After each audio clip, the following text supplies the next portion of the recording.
जय हिंद एवरीवन। जितने भी लोग इस साल 2025 में आर्मी अग्निवीर का पेपर देने वाले हैं तो ये क्लास आपके लिए इम्पोर्टेंट रहने वाली। आज की इस क्लास में हम आर्मी एग्जाम के लिए जीके के मोस्ट इम्पोर्टेंट 15 प्रश्न करने वाले हैं। आप लोगों का टारगेट 15 में से 15 ही रहना चाहिए। ये हमारा प्रैक्टिस सेट नंबर 7 रहने वाला। मैं आपको उन्हीं टॉपिक से प्रश्न करा रहा हूँ जिस टॉपिक से आर्मी के पेपर में हर वर्ष प्रश्न पूछे जाते हैं। तो आप लोगों को हर क्लास में एग्जाम जैसे ही प्रश्न देखने को मिलेंगे, बस आपको सारी चीज़ों को अच्छे तरीके से याद करते चलना और पूरा क्लास समाप्त होने के बाद अपना स्कोर ईमानदारी पूर्वक कमेंट करके ज़रूर बताना है। आज की क्लास का जो प्रश्न नंबर हमारा 1 रहने वाला है वो है, इनमें से सितार वादक कौन है? तो उसके जो ऑप्शंस हैं जाकिर हुसैन, बिस्मिल्लाह खां, शिव कुमार शर्मा, पंडित रविशंकर। तो आपको बताना है कि इनमें से सितार वादक कौन है। तो सही जवाब आपको याद रखना पंडित रविशंकर आपके सितार वादक हैं। आप लोग अच्छे तरीके से याद रखेंगे। उसके बाद आपको बताना जाकिर हुसैन का संबंध किस वादक से है। तो आपको याद रखना जाकिर हुसैन का संबंध आपका तबला वादक से। आप लोग अच्छे तरीके से याद रखेंगे, तबला वादक से जाकिर हुसैन का संबंध है। उसके बाद बिस्मिल्लाह खां का संबंध किस वादक से है? तो बिस्मिल्लाह खां का संबंध शहनाई वादक से। आप लोग अच्छे तरीके से याद रखेंगे। आपके पेपर में इससे बाहर प्रश्न देखने को नहीं मिलेंगे, बस आपको ज़रूरत है सारी चीज़ों को अच्छे तरीके से याद करने की। शिव कुमार शर्मा का संबंध किससे है? तो शिव कुमार शर्मा का संबंध संतूर वादक से। आप लोग अच्छे तरीके से याद रखेंगे। आपके पेपर में इससे बाहर प्रश्न कभी नहीं बन सकता है, क्योंकि आपके पेपर में जिससे प्रश्न बन सकता है वो सारी चीज़ें मैं आपको डिटेल में क्लास में करा रहा हूँ। तो इसका मैंने अलग से प्ले लिस्ट बना दिया। इसमें मैं आपको टोटल 15 क्लासें कराने वाला हूँ। ये हमारी क्लास नंबर 7 रहने वाली। आप लोग 15 क्लासें जब अच्छे तरीके से कंप्लीट कर लोगे, आप लोगों को एक क्लास को लगभग 2-2 बार देखना है, तब आपको सारी चीज़ें अच्छे से याद हो जाएंगी। तो आज की क्लास का जो हमारा नेक्स्ट प्रश्न रहने वाला है वो है, पोंगल किस राज्य का प्रमुख त्यौहार है? तो उसके जो ऑप्शंस हैं तमिलनाडु, केरल, बिहार, असम। तो आपको याद रखना है कि पोंगल आप लोगों का तमिलनाडु राज्य का एक प्रमुख त्यौहार है। आप लोग अच्छे तरीके से याद रखेंगे। केरल का प्रमुख त्यौहार कौन सा है? तो केरल का प्रमुख त्यौहार ओणम है। आप लोग अच्छे तरीके से याद रखेंगे। आपके आर्मी के एग्जाम में कई बार ऐसे ही प्रश्न पूछे जा चुके हैं, तो आपको सारी चीज़ें अच्छे से याद करते चलना है। बिहार किस राज्य का प्रमुख त्यौहार है? तो बिहार में आपकी छठ पूजा मनाई जाती है। आप लोग अच्छे तरीके से याद रखेंगे। बिहार का प्रमुख त्यौहार छठ पूजा है। उसके बाद असम का प्रमुख त्यौहार कौन सा है? तो असम का प्रमुख त्यौहार बिहू है। आप लोग अच्छे तरीके से याद रखेंगे। आपके पेपर में इससे बाहर प्रश्न नहीं देखने को मिलेंगे, बस आपको सारी चीज़ें अच्छे से याद करते चलना है। आज की क्लास का जो हमारा नेक्स्ट प्रश्न रहने वाला, आप लोग टेलीग्राम चैनल से ज़रूर जुड़ जाना। वहाँ पर आपको हर क्लास का PDF दिया जाता है। आप लोग अच्छे तरीके से उससे अपना रिवीजन कर सकते हैं। नेक्स्ट जो हमारा प्रश्न रहने वाला वो है, कुंभ मेला इनमें से किस स्थान पर नहीं लगता है? तो उसके जो ऑप्शंस हैं नासिक, उज्जैन, प्रयागराज, वाराणसी। तो कुंभ मेला इनमें से किस स्थान पर नहीं लगता है? तो कुंभ मेला आपका टोटल 4 जगह लगाया जाता है। 4 जगह कौन कौन सी हैं आप लोगों को अच्छे तरीके से याद रखनी है। आपके पेपर में यहाँ से भी प्रश्न बन सकता है। एक तो आपका नासिक में कुंभ मेला लगता है, उज्जैन में भी लगता है, और आपका प्रयागराज में लगता है, और आपका कुंभ मेला हरिद्वार में भी लगता है। तो ये आपकी 4 जगह हैं जहाँ पर आपका कुंभ मेला लगता है। और कहाँ पर नहीं लगता है हमसे पूछा गया था, तो कुंभ मेला आपका वाराणसी में नहीं लगता है। तो आप लोग अच्छे तरीके से याद रखेंगे। आज की क्लास का जो हमारा नेक्स्ट प्रश्न रहने वाला, आप लोगों को क्लास समाप्त होने के बाद अपना स्कोर ईमानदारी पूर्वक कमेंट करके ज़रूर बताना। अगर आपको क्लास पसंद आए तो क्लास को लाइक कर दें और अपने दोस्तों के साथ ज़रूर शेयर कर दें। और जितने लोग चैनल पर नए हैं तो चैनल को सब्सक्राइब ज़रूर कर लें। आज की क्लास का जो हमारा नेक्स्ट प्रश्न रहने वाला है वो है, भारत की प्रथम महिला प्रधानमंत्री कौन थी? तो उसके जो ऑप्शन हैं इंदिरा गांधी, प्रतिभा देवी सिंह पाटिल, मीरा कुमार, रजिया सुल्तान। तो आपको बताना कि भारत की प्रथम महिला प्रधानमंत्री कौन थी? तो आपको याद रखना ये आपकी इंदिरा गांधी थी, भारत की प्रथम महिला प्रधानमंत्री। प्रतिभा देवी सिंह पाटिल आप लोगों की प्रथम महिला राष्ट्रपति थी। तो आप लोग अच्छे तरीके से याद रखेंगे। प्रतिभा देवी सिंह पाटिल भारत की प्रथम महिला राष्ट्रपति थी। तो आप लोग अच्छे तरीके से याद कर लेना। आपके पेपर में बिल्कुल ऐसे ही प्रश्न पूछे जाएंगे। बस आपको जितनी मैं चीज़ें बता रहा हूँ क्लास में, आप लोग सारी चीज़ों को अच्छे तरीके से याद करते रहना है। नेक्स्ट जो हमारा प्रश्न रहने वाला है वो रहने वाला है, यहाँ पर थोड़ी सी टाइपिंग मिस्टेक हो गई है, वो है भारत की प्रथम महिला IAS अधिकारी कौन थी? तो उसके जो ऑप्शंस हैं किरण बेदी, अमृता कौर, अन्ना जॉर्ज, एनी बेसेंट। तो आपको बताना कि भारत की प्रथम महिला IAS अधिकारी कौन थी। तो आप लोगों को अच्छे से याद रखना है, IAS अधिकारी जो थी वो आप लोगों की अन्ना जॉर्ज थी। आप लोग अच्छे तरीके से याद रखेंगे। आपको बताना किरण बेदी आप लोगों की प्रथम महिला IPS थी। आप लोग अच्छे तरीके से याद रखेंगे। प्रथम महिला IPS आप लोगों की कौन थी, तो किरण बेदी थी। आप लोग अच्छे तरीके से याद रखेंगे। प्रथम महिला IPS आप लोगों की किरण बेदी थी। आपके पेपर में ये कई बार प्रश्न पूछा जा चुका है, तो आप लोग अच्छे तरीके से याद रखेंगे। IPS महिला, प्रथम महिला आप लोगों की किरण बेदी थी। अन्ना जॉर्ज आपकी ये IAS प्रथम महिला थी। तो आप लोग अच्छे तरीके से याद रखेंगे, IAS थी अन्ना जॉर्ज। तो आपके पेपर में बिल्कुल इसी टाइप के ही प्रश्न पूछे जाएंगे। बस आपको ज़रूरत है सारी चीज़ों को अच्छे से याद करने की। आज की क्लास का जो हमारा नेक्स्ट प्रश्न रहने वाला, मैं आपको मैराथन भी क्लासें कराऊंगा, उससे मैं आपको सारी चीज़ें अच्छे से कंप्लीट करा दूंगा। तो आप लोग बस अच्छे से सारी चीज़ों को याद करते रहें। इसका मैंने अलग से प्लेलिस्ट बना दिया है, आप लोग सारी चीज़ों को अच्छे तरीके से याद कर लेना। और आपको हर क्लास ज़रूर कंप्लीट करनी है इस प्लेलिस्ट में, क्योंकि मैं आपके लिए सच में बहुत ज़्यादा मेहनत कर रहा हूँ। बस आपको ज़रूरत है अच्छे तरीके से सारी चीज़ों को याद करने की।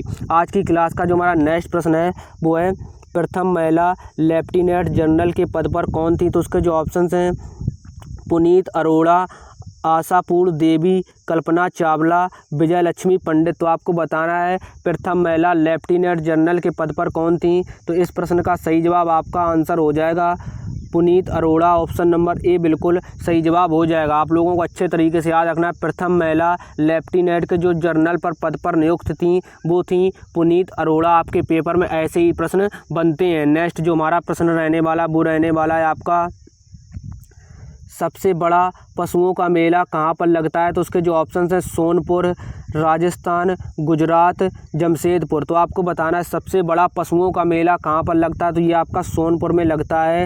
एक बिहार का एक ज़िला है सोनपुर, वहाँ पर पशुओं का सबसे बड़ा मेला लगता है। आप लोग अच्छे तरीके से याद रखेंगे। नेक्स्ट जो हमारा प्रश्न रहने वाला वो रहने वाला है आपका प्रश्न नंबर 8। आपको अच्छे तरीके से सारे प्रश्नों को कंप्लीट कर लेना है। दुनिया का सबसे बड़ा प्लेटफॉर्म कहाँ पर है। तो उसके जो ऑप्शंस हैं, कानपुर, प्रयागराज, कर्नाटक, महाराष्ट्र। तो आपको बताना है कि दुनिया का सबसे बड़ा प्लेटफॉर्म कहाँ पर है। तो ये आपका कर्नाटक में। आप लोग अच्छे तरीके से याद रखेंगे।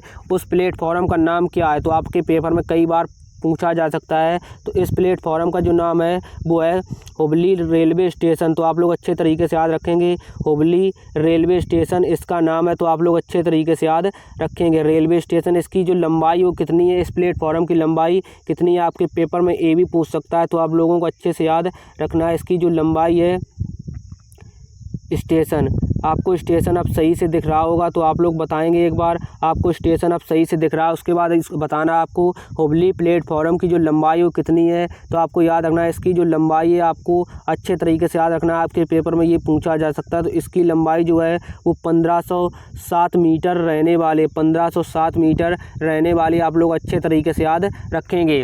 नेक्स्ट जो हमारा प्रश्न रहने वाला आपके पेपर में, इससे बार बस प्रश्न नहीं बनेंगे। बस आपको जितनी मैं चीज़ें करा रहा हूँ सारी चीज़ें अच्छे से याद करते चलना है। तो आपको नेक्स्ट प्रश्न है, सबसे अधिक ऊंचाई पर स्थित युद्ध स्थल कौन सा है। तो उसके जो ऑप्शंस हैं, सियाचिन ग्लेशियर, पानीपत, तराइन, हल्दी घाटी। तो आपको बताना है सबसे अधिक जो ऊंचाई पर स्थित युद्ध स्थल है वो कौन सा है। तो आप लोग याद रखेंगे ये एक सियाचिन ग्लेशियर है। तो आप लोग अच्छे तरीके से याद रखेंगे, सबसे ऊँचा युद्ध स्थल है। आप लोग अच्छे तरीके से याद रखेंगे। उसके बाद तराइन के कितने युद्ध हुए थे।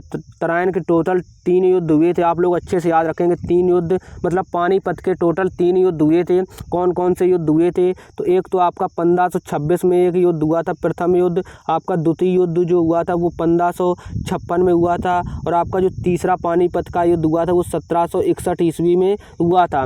उसके बाद तराइन के टोटल कितने युद्ध हुए थे।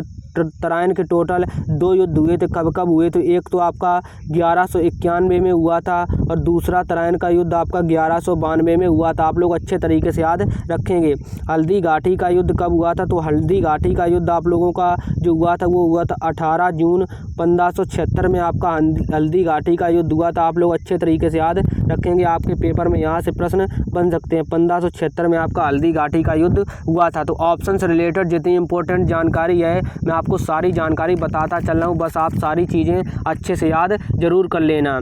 आज की क्लास का जो हमारा नेक्स्ट प्रश्न रहने वाला है वो रहने वाला है, सबसे बड़ा महाद्वीप कौन सा है? तो उसके जो ऑप्शंस हैं ऑस्ट्रेलिया, प्रशांत महासागर, एशिया, यूरोप। तो सबसे बड़ा महाद्वीप कौन सा है? तो ये आपका एशिया महाद्वीप है। आप लोग अच्छे तरीके से याद रखेंगे। ऑप्शन नंबर सी बिल्कुल सही जवाब हो जाएगा। ऑस्ट्रेलिया जो है वो सबसे छोटा महाद्वीप है, वो आप लोग अच्छे तरीके से याद रखेंगे। सबसे छोटा महाद्वीप आपका ऑस्ट्रेलिया हो जाएगा। तो आपके पेपर में ऐसे ही प्रश्न पूछे जाते हैं, बस आपको अच्छे तरीके से सारी चीज़ें याद करते चलना है। सबसे छोटा महाद्वीप आपका ऑस्ट्रेलिया, आप लोग अच्छे तरीके से याद रखेंगे।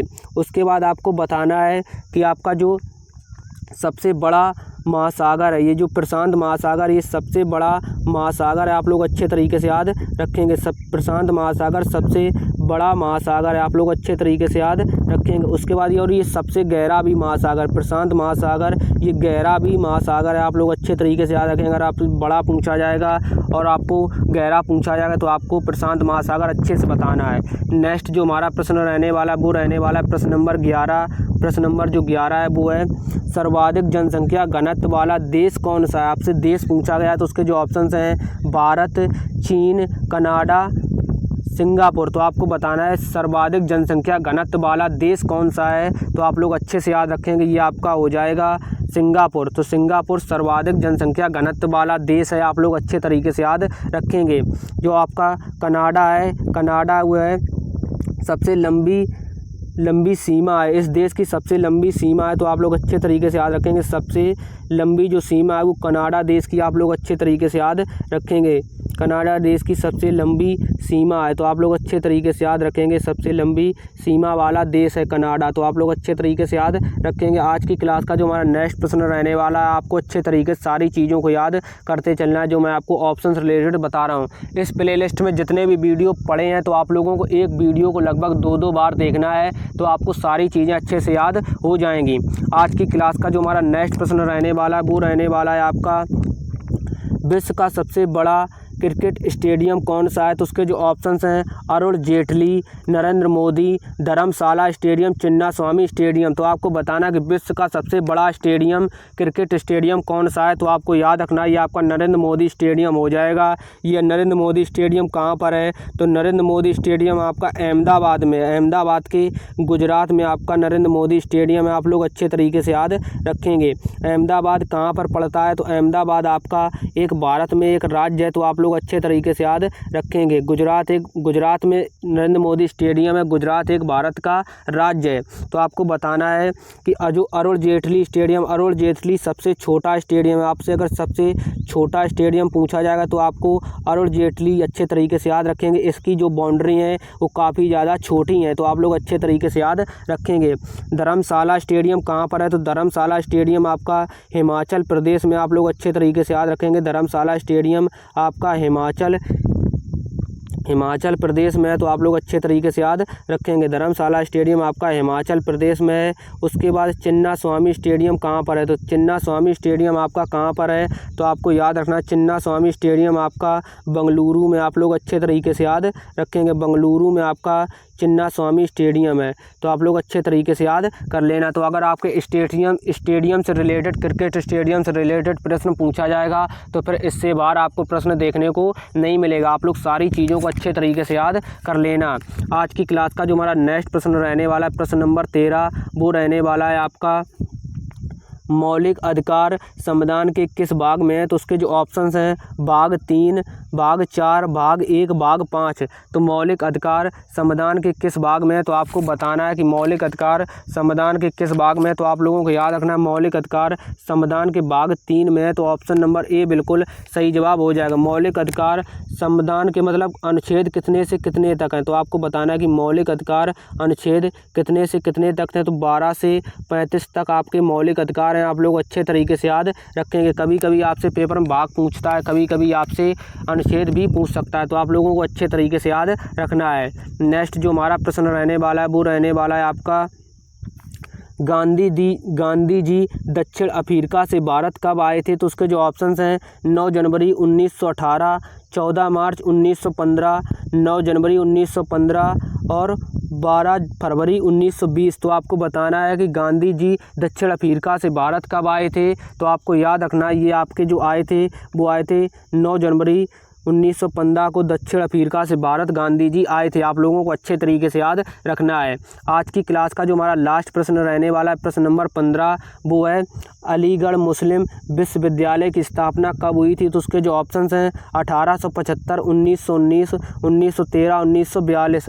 तो अलीगढ़ मुस्लिम विश्वविद्यालय की स्थापना कब हुई थी, तो ये आपकी 1875 में हुई थी। अलीगढ़ मुस्लिम विश्वविद्यालय की स्थापना किसने की थी, आपको बताना है कि अलीगढ़ मुस्लिम विश्वविद्यालय की स्थापना 1875 में किसने की थी। तो आपको याद रखना ये आपकी सर सैयद अहमद खान ने की थी। तो आपके पेपर में कभी कभी पूछ सकता है कि अलीगढ़ मुस्लिम विश्वविद्यालय की स्थापना किसने की, तब आपको सर सैयद अहमद खान अच्छे तरीके से याद रखना है। आपके पेपर में ये पूछ सकता है, सर सैयद अहमद खान। आज की क्लास का जो हमारा लास्ट प्रश्न है, वैसे तो इस क्लास में टोटल 15 प्रश्न थे, लेकिन आपको इस प्रश्न का आंसर कमेंट करके ज़रूर बताना है। प्रश्न नंबर 16 का आंसर, इसका आंसर आपको कमेंट करके बताना कि मोहम्मद गौरी ने भारत पर पहला आक्रमण कब किया था। तो उसके जो ऑप्शन हैं 1178, 1152, 1145, 1175। तो आपको बताना कि मोहम्मद गौरी ने भारत पर पहला आक्रमण कब किया था। इस प्रश्न का आंसर आपको कमेंट करके ज़रूर बताना है। अब आपको कमेंट करना है कि इन 15 प्रश्नों में से टोटल आपके कितने प्रश्न सही हैं। आपका टारगेट अब 15 में से 15 होना चाहिए। आप लोग अपनी पढ़ाई अच्छे तरीके से करते रहें। इस प्लेलिस्ट को आप लोग ज़रूर कंप्लीट कर लेना, क्योंकि मैं आपको इस प्लेलिस्ट में बहुत ज़्यादा मेहनत के साथ सारी चीज़ें करा रहा हूं, और मैं आपको उन्हीं टॉपिक से प्रश्न करा रहा हूं जिस टॉपिक से आर्मी के एग्ज़ाम में हर वर्ष प्रश्न पूछे जाते हैं। बस आपको ज़रूरत है सारी चीज़ों को अच्छे तरीके से कंप्लीट करने की। जितने भी लोग सारी क्लासें अच्छे से कंप्लीट करते रहेंगे, वो लोग एक पेपर में अच्छा स्कोर ज़रूर कर आएंगे और पेपर 100% पास भी कर लेंगे। अगर उन लोगों का मैथ और रीजनिंग थोड़ा सा अच्छा होगा, क्योंकि मैथ के भी 15 प्रश्न पूछे जाते हैं और रीजनिंग के 5 प्रश्न पूछे जाते हैं। अगर थोड़ा सा उनका मैथ अच्छा होगा, मैथ में अगर वो 10 से 12 भी प्रश्न सही कर देंगे, तो उन लोगों का सिलेक्शन 100% हो जाएगा। तो आपको कितने प्रश्न सही करने पर आपका पेपर पास होगा, आपको कितने नंबर लाने होंगे, सारी जानकारी, आपको दौड़ के लिए कब बुलाया जाएगा, आपके कितने प्रश्न सही होंगे, सारी जानकारी के लिए मैं फुल डिटेल वीडियो लेकर आने वाला हूँ। जैसे ही आपका एग्ज़ाम हो जाएगा, फिर उसके एनालिसिस के आधार पर मैं उस वीडियो को बनाऊंगा। तो आप लोग अपनी पढ़ाई अभी फ़िलहाल अच्छे से करते रहें। आपका सिर्फ टारगेट यही रहना चाहिए कि मुझे लगभग 40 प्रश्न सही करने। जैसे आप लोग 40-35 प्रश्न सही कर दोगे, तो आपका फाइनल 100% सिलेक्शन हो जाएगा। आपका कोई संकोच नहीं रहना चाहिए। आप लोग अगर इतने अच्छे से तैयारी कर रहे हैं, तो आपका सिलेक्शन ज़रूर होगा। बस आपको ज़रूरत है सारी चीज़ों को अच्छे तरीके से पढ़ने की।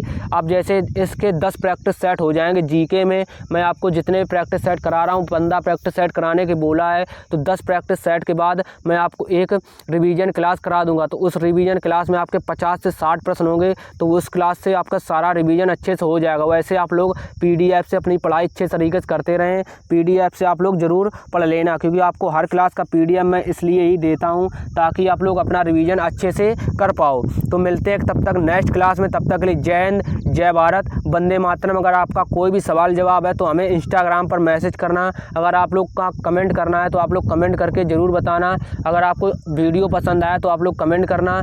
और आपको अगर मतलब कोई भी हमसे पर्सनल बात करनी है तो हमें इंस्टाग्राम पर फॉलो कर लेना। वहाँ पर आप लोग मैसेज करोगे तो मैं उसका रिप्लाई ज़रूर करूँगा। तो चलिए मिलते हैं नेक्स्ट क्लास में। तब तक के लिए जय हिंद, जय भारत, वंदे मातरम।